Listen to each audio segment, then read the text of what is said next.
Bonjour à tous.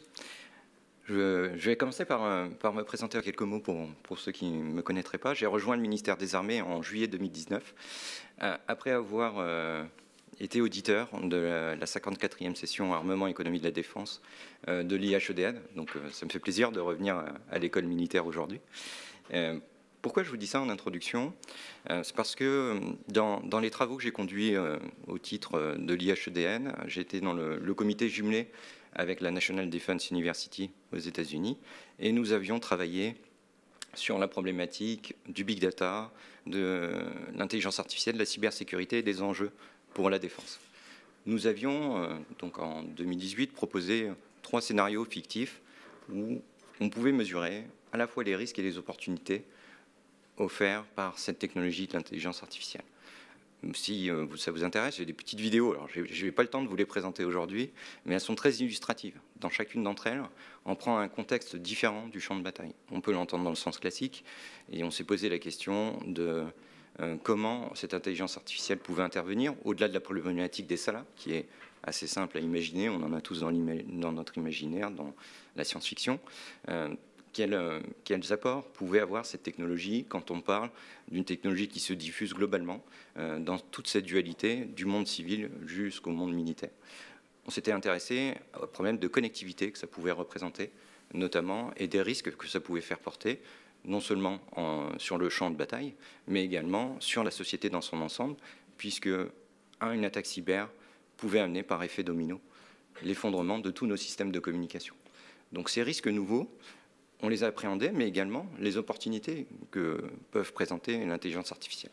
Et je vais essayer d'illustrer tous ces propos par rapport au travail que nous sommes en train de conduire collectivement au ministère des Armées. Premier élément, les travaux de la Task Force IA qui sont déroulés au cours de l'année 2019, qui faisaient suite à la revue stratégique de défense, qui identifiait l'intelligence artificielle comme étant une technologie clé pour la supériorité opérationnelle future de nos forces.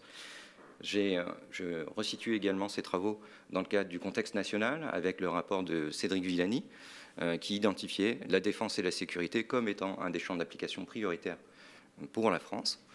Stratégie qui a été validée par le président de la République et pour laquelle le ministère des Armées contribue très significativement. En septembre 2019, le rapport sur l'intelligence artificielle au service de la défense a été publié et, s'appuyant sur les grandes lignes tracées par la ministre des Armées, il identifie non seulement les domaines d'application prioritaires, et beaucoup seront illustrés dans le cadre de cette journée, les problématiques offertes par l'éthique en intelligence artificielle de défense, avec 3 grands principes rappelés par la ministre des Armées dans son discours d'avril 2019 à Saclay, qui sont le respect des lois internationales, le maintien d'un contrôle humain suffisant dans la prise de décision, et enfin le respect de la chaîne de commandement. Je pense que ces 3 principes doivent guider l'ensemble de nos travaux et posent aujourd'hui de nouvelles problématiques dans l'adaptation, on va le dire autrement, par l'acceptation de ces technologies par les militaires. Il y a une question de confiance qui se pose très rapidement dans ces technologies. Dans quelle mesure le chef peut avoir confiance dans une situation qui lui est proposée, une aide à la décision qui lui est proposée par un système comportant une forme d'automatisation. Je décrirai très rapidement l'action ministérielle que nous avons mise en place autour de la cellule de coordination d'intelligence artificielle, cellule qui a vocation à fédérer l'ensemble des travaux du ministère des Armées et que j'ai le plaisir de diriger aujourd'hui. Et je terminerai sur la problématique particulière de cette journée, à savoir la donnée au ministère des Armées. Je l'ai évoqué très rapidement, l'objectif recherché dans notre action est bien de maintenir la supériorité opérationnelle de nos forces. Développer l'IA répond à cet objectif et nous avons proposé une gouvernance intégrée de l'IA entre les 3 grands subordonnés du ministère des Armées. Cette cellule de coordination d'intelligence artificielle s'appuie sur l'ensemble des experts du ministère, qu'ils soient à la DGA, dans les armées, direction ou service. Son rôle, c'est de coordonner l'ensemble des actions et des efforts qui sont menés sur les recherches, les technologies et les développements de systèmes à base d'IA. Il s'agit bien sûr de partager les résultats et de tirer des enseignements non seulement d'expériences qui ont pu être menées dans des milieux particuliers. Vous avez tous en tête, je pense, le programme MMT qui est en train de se terminer, Man-Machine Teaming. Il y a de nombreuses expériences au sein du ministère, et j'y reviendrai tout à l'heure, de nombreux projets qui sont en train de se développer. La mutualisation de certains travaux est également un sujet important. On vous présentera, je pense, aujourd'hui Artemis. Artemis est l'exemple de mutualisation que l'on peut porter en termes d'une infrastructure dédiée au big data et à l'IA qui peut répondre à de nombreuses problématiques du ministère. Il s'agit pour nous de diffuser également une culture de l'intelligence artificielle en vue de son intégration au sein des armées, directions et services. Et je pense que cette journée contribue particulièrement à ce dernier point. Un petit mot sur tout ce qui s'est passé au cours de ces dernières années. Le ministère des Armées a une politique volontaire en matière d'intelligence artificielle. Ici, sur cette planche, j'ai essayé de resituer quelques-uns des acteurs qui sont impliqués dans notre ministère et à l'extérieur du ministère sur cette problématique intelligence artificielle de défense. Vous avez aujourd'hui environ 200 projets portés par le ministère des Armées qui concernent l'intelligence artificielle. Ces 200 projets font travailler un écosystème extrêmement large, parmi lesquels on trouve plus de 100 PME, ce qui montre aussi le dynamisme de l'intelligence artificielle de défense. Vous trouvez bien sûr les grands acteurs de défense. Ils ont une place prépondérante puisqu'ils produisent nos grands systèmes, mais ils sont en mesure aujourd'hui de travailler de plus en plus avec des PME, des laboratoires, des startups. Je mentionne également ici qu'au niveau national, France Digital a identifié 450 startups qui travaillent dans le monde de l'intelligence artificielle. Vous avez un écosystème qui est extrêmement dynamique, qui offre de nombreuses opportunités pour le développement de l'intelligence artificielle de défense. N'oublions pas également nos écoles et les partenariats que nous sommes capables de mettre en place avec les grands organismes de recherche ayant des compétences fortes reconnues au niveau national et international en intelligence artificielle. Je parle bien évidemment de l'INRIA, du CEA et du CNRS. L'INRIA, avec qui nous avons conclu un partenariat ou des projets très concrets autour de l'intelligence artificielle, autour des drones, de la falsification, et de nombreux sujets sont traités. Le CNRS, avec qui nous avons renouvelé un accord cadre et avec qui nous allons travailler sur des problématiques fondamentales de l'intelligence artificielle, comme par exemple le traitement de la langue ou le traitement de la parole, et également des activités avec l'ANR, puisque nous avons soutenu 4 chaires intelligence artificielle d'enseignement et de recherche qui ont un intérêt défense. Évidemment, ce qu'on peut mesurer dans ces partenariats, c'est toute la dualité de cette technologie. L'intelligence artificielle pose de nombreuses questions, et plus particulièrement dans le monde des armées, pose la question de la confiance. Quand vous faites appel à un système d'intelligence artificielle pour qu'il vous recommande un film, ma foi, s'il se trompe, ce n'est pas très grave. Vous accepterez assez facilement de passer à autre chose. Vous allez peut-être passer une mauvaise soirée, mais ce ne sera pas plus dramatique que ça. La question est complètement différente quand vous êtes sur des systèmes critiques. C'est pourquoi la DGA a lancé un travail méthodologique de longue haleine, ça fait plus de 2 ans que ces travaux sont lancés, pour établir un guide de recommandation en vue de la spécification et de la qualification des systèmes intégrant de l'intelligence artificielle. Nous allons présenter la 2e version de ce guide début janvier aux partenaires académiques et industriels du ministère des Armées. J'en dis quelques mots ici. Vous retrouverez des problématiques qui nous concernent tous, qui seront abordées aujourd'hui, en termes de méthodologie, de spécification et de qualification. Comment mesurer la performance d'un système à base d'IA? Une question aussi simple que celle-ci peut amener à des réflexions assez profondes. La problématique liée à la donnée, c'est-à-dire si vous développez une solution à base d'apprentissage, vous avez un jeu de données en entrée, est-ce qu'il correspond bien à l'ensemble des cas de situation que vous allez pouvoir utiliser? Comment mesurer la performance sur ce jeu de données et comment tester sur d'autres données votre système? Quelle est l'acceptabilité de ces systèmes à base d'IA? Est-ce que vous allez pouvoir expliquer la proposition qui est faite par ce système? Dans quelle mesure vous pouvez avoir confiance dans le résultat? De nouvelles techniques peuvent apparaître pour leurrer vos systèmes, et donc la question de la sécurité informatique des systèmes à base d'IA se pose de façon prépondérante.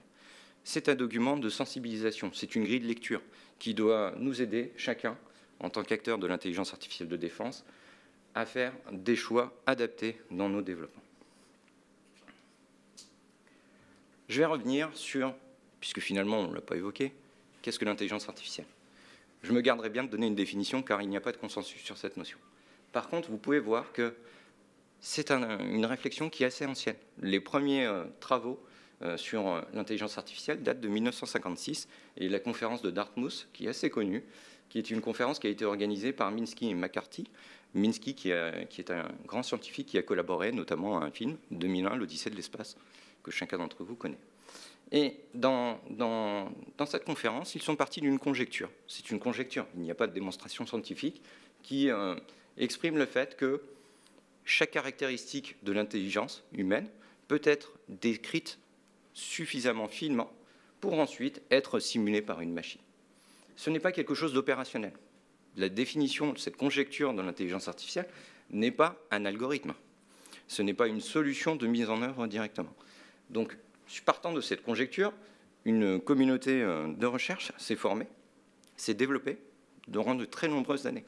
Vous avez eu de nombreux hivers de l'intelligence artificielle, on en a tous connu. Est-ce qu'aujourd'hui, nous sommes devant un futur hiver? C'est une vraie question, je ne le pense pas. Et on peut remarquer quand même que l'intelligence artificielle, dans les choix technologiques, dans les choix algorithmiques, a très évolué sur ces dernières années, notamment depuis les années 2010, sur la dernière décade. Très longtemps, la prépondérance de l'algorithme, avec des méthodes issues de la recherche opérationnelle, des métaheuristiques, très mathématiques, finalement, n'utilisait que très peu la donnée, n'utilisait que très peu l'expérience humaine accumulée sur de la donnée. C'est le machine learning, l'apprentissage machine en bon français, et plus récemment l'apprentissage profond, le deep learning, qui ont amené cette réflexion sur l'utilisation massive de la donnée. Cette utilisation massive de la donnée, elle porte sur 3 enjeux. Produire de la donnée sous forme numérique, disposer d'une puissance de calcul suffisante pour traiter cette donnée, afin de produire de nouvelles applications. Vous trouvez très facilement dans les littératures ou même auprès du grand public la notion des 4 V. 4 V pour volume, variété, vélocité et véracité. Pardon. Ces 4 V, j'ai essayé de les illustrer. Dans le monde civil à gauche, c'est une illustration de ce qui se passe en 1 minute sur Internet aujourd'hui. Et puis, à droite, je me suis posé la question de ces 4 V dans le monde de la défense. Alors, évidemment, on a tous dans l'idée que sur Internet, toute la donnée est produite massivement sous forme numérique. C'est aussi de plus en plus vrai dans le contexte défense. Donc, quand on parle de volume, les volumes qui sont mentionnés à gauche sont énormes. Une heure de streaming d'un film en ultra haute définition, c'est de l'ordre de 7 à 10 gigaoctets de données par seconde. Cela dit, ces données, elles existent aussi dans le monde des armées. Si vous prenez un drone, que vous voulez observer le film en direct, vous avez cette volumétrie de données à transférer également. Un autre exemple, on parlait de MCO, par exemple. Le MCO, vous avez l'illustration d'un A400M, un avion de transport moderne, c'est de l'ordre de 25 000 capteurs. Chacun de ces capteurs va réaliser des milliers de lectures à la seconde. Donc vous générez très vite des quantités de données remarquables. La variété des capteurs. Dans le monde civil, la plupart du temps, vous avez 2 grands types de données, soit de l'imagerie dans le spectre visible, soit du texte. J'ai illustré l'imagerie tout à l'heure avec l'exemple du film. Le texte, c'est Twitter. Vous avez toute une étude qui est portée sur le traitement automatique du texte. Dans le monde de la défense, vous avez une variété de capteurs beaucoup plus large.